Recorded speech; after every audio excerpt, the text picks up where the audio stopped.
जय हिंद साथियों।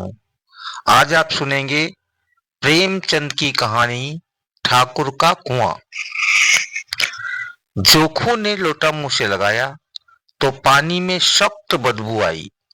गंगी से बोला, यह कैसा पानी है? मारे बास के पिया नहीं जाता।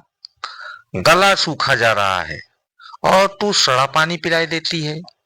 गंगी प्रतिदिन शाम पानी भर लिया करती थी। कुआं दूर था, बार बार जाना मुश्किल था। कल वह पानी लाई तो उसमें बदबू बिल्कुल न थी। आज पानी में बदबू कैसी? लोटा नाक से लगाया तो सचमुच बदबू थी।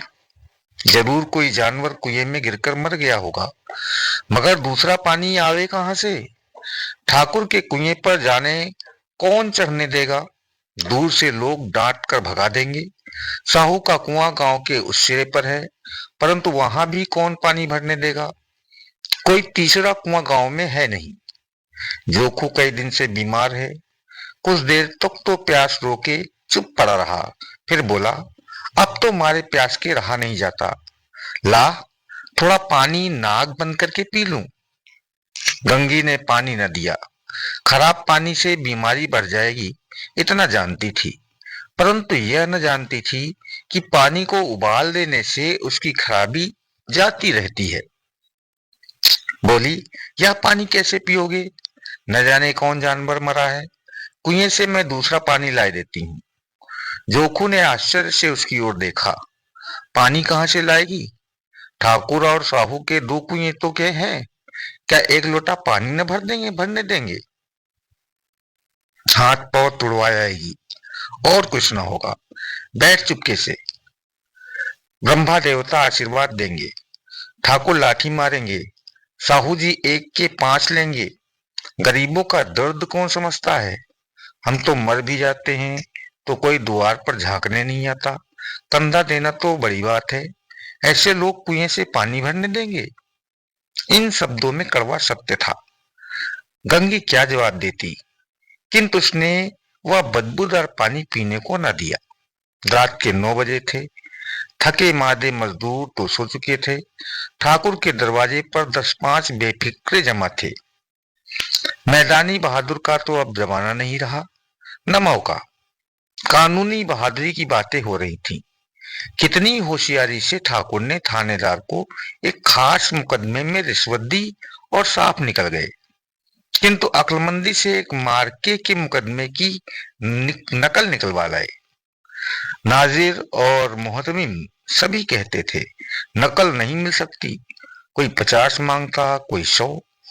यहाँ बे पैसे कौड़ी नकल उड़ा दी। काम करने का ढंग चाहिए। इसी समय गंगी कुएं से पानी लेने पहुंची। कुप्पी की धुंधली रोशनी कुएं पर आ रही थी। गंगी जगत की आड़ में बैठी मौके का इंतजार करने लगी। इस कुएं का पानी सारा गांव पीता है, किसी के लिए रोका नहीं। सिर्फ ये बदनसीब नहीं भर सकते। गंगी का विद्रोही दिल रिवाजी पाबंदियों और मजबूरियों पर चोटें करने लगा। हम क्यों नीच हैं और ये लोग क्यों ऊंच हैं? इसलिए कि ये लोग गले में तागा डाल लेते हैं।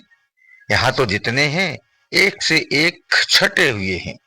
चोरी ये करें, जाल फरेब ये करें, झूठे मुकदमे ये करें। अभी इस ठाकुर ने तो उस दिन बेचारे गड़रिये की भेड़ चुरा ली थी और बाद में मारकर खा गया। इन्हीं पंडित के घर में तो 12 मास जुआ होता है। यही साहू जी तो घी में तेल मिलाकर बेचते हैं, काम करा लेते हैं, मजदूरी देते नानी मरती है। किस किस बात में हमसे ऊंचे हैं? हम गली गली चिल्लाते नहीं कि हम ऊंचे हैं, हम ऊंचे हैं।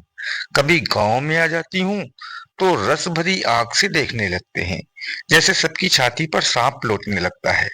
परंतु घमंड यह है कि हम ऊंचे हैं।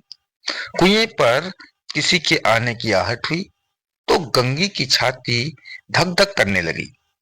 कहीं देख न ले, देख लिया तो गजब हो जाएगी। एक लात भी तो नीचे न पड़े। उसने घड़ा और रस्सी उठा ली और झुककर चलती हुई एक वृक्ष के अंधेरे साए में जा खड़ी हुई। कब इन लोगों को दया आती है किसी पर?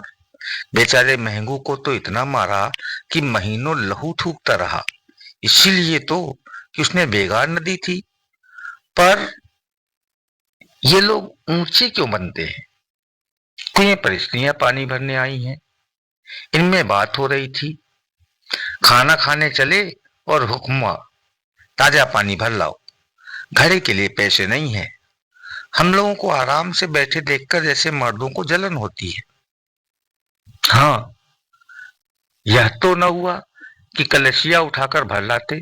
बस हुक्म चला दिया कि ताजा पानी भर लाओ। जैसे हम लौंडिया ही तो हैं। लौंडिया नहीं तो और क्या हो तुम? रोटी कपड़ा नहीं पाती, 10-5 रुपए भी छीन झपट कर ले ही लेती हो। और लौंडिया कैसी होती है? मत लजाओ दीदी। छीन भर आराम करने को जी तरस जाता है।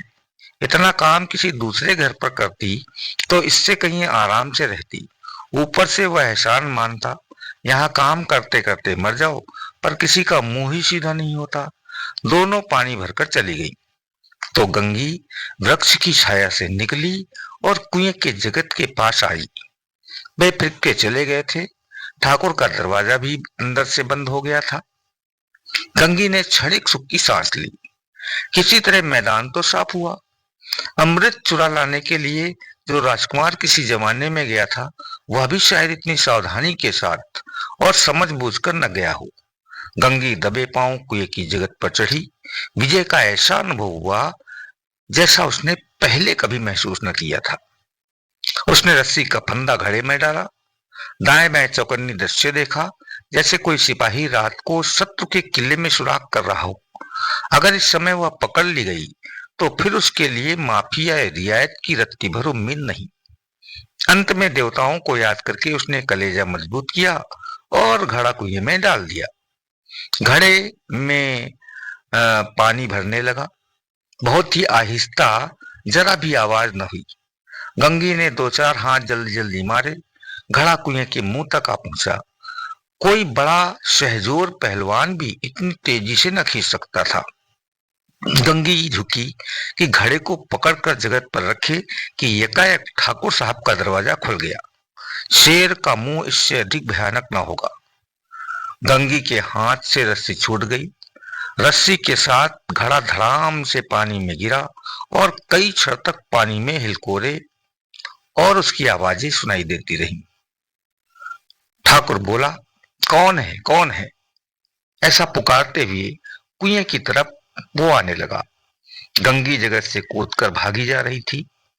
घर पहुंचकर देखा कि जोखू लोटा मुंह से लगाए वही गंदा पानी पी रहा था।